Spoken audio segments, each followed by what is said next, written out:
This is the Dynaglow kerosene heater, and this is part of a series, so go be sure to check out my other videos. But in this video, I'm gonna see if this thing can boil water in a pan.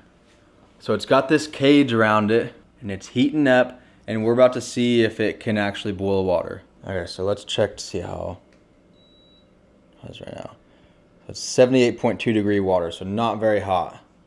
So we'll see how long it takes. Okay, quick update. I don't know if you guys can see this yet. It's been about 10 minutes and we have some little micro bubbles developing at the bottom and some steam coming off. So it's not quite boiling, but we are on the way.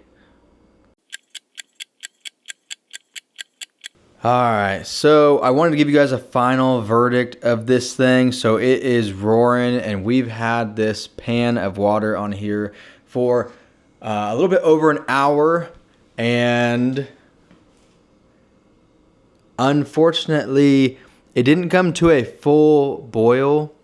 Let me show you the temperature that I am reading. Hold on real quick. About 145, 146. But the pan itself is like 173. So maybe if I gave it more time, but an hour is plenty of time where it should have boiled. But so maybe if you give this thing enough time, it will boil. And I just want to clarify something. I think the way it's designed, it radiates outward away from it. So the heat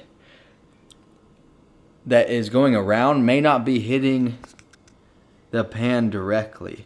But at that temp, you could easily heat some beans. It's definitely good for like water for coffee or tea, or just heating things up. It would be perfectly fine. So I just wanted to share like my honest test of this.